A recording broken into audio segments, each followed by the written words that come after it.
Ashes and Embers. Book 1, When the Smoke Clears. The war is over, but the real story begins now. Harry and Draco, drawn together by fate, find love, redemption, and a new legacy in raising Remus Lupin's son. This is a tale of healing, fire, and the magic of found family. Chapter 8, The Whisper Beneath the Wards. Grimmauld Place had never felt warmer.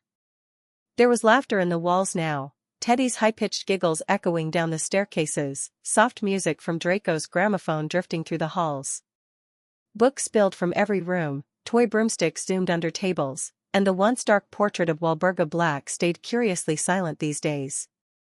Even Creature, though still grumbling, wore a small blue scarf Teddy had insisted he accept because you're cold and old and important. But peace, Harry knew, had a way of inviting shadows. It was a whisper at first. A coldness at the edge of wards that hadn't stirred since the final battle. A shiver in the corner of the study when no one else was home. Then, an L. No sender. No name. Just 4 words, written in ink that shimmered like oil. You're not safe here. Could be a prank, Ron said a few days later at the ministry. He was in full Auror robes, eyes scanning the parchment. Or a warning. Hermione, visibly pregnant and fierce despite it, frowned as she took the letter. Or someone testing the wards, looking for cracks left behind. Draco stood off to the side, arms folded. The house recognizes us. The magic accepts us now. That shouldn't be possible for anyone outside the family. Hermione met his eyes. Then someone may be trying to become part of the family. Or unmake it. The silence that followed was loud. Harry looked back at the letter. The handwriting was familiar, but wrong. As though someone had tried to imitate something he'd once known. The Fidelius charm is still intact, he said, but it felt flickering. For just a moment, 2 nights ago. Draco's brow furrowed. Someone's pressing against it from outside. Testing the seams. Like termites under the floorboards. Hermione pursed her lips. I want to run a trace on every object in the house, especially anything that belonged to Regulus Black or the Lestranges. Harry nodded. We'll start tonight.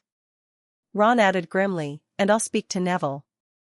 If something's stirring again, it won't just be Grimmauld Place they go for. That night, after Teddy had fallen asleep with a book on dragons clutched in his hands, Harry and Draco began searching. They moved from room to room, casting silent spells, peeling away layers of old enchantments like rotting wallpaper. The house groaned once, deep and slow, but said nothing more. In the far corner of Sirius's old room, behind a hidden panel they hadn't thought to check before, they found it. A small mirror. Cracked in the center. But pulsing. Not with light. With presence. Harry stepped forward, breath caught. Is that? Draco's voice was soft. It's the twin to the one Sirius gave you, isn't it?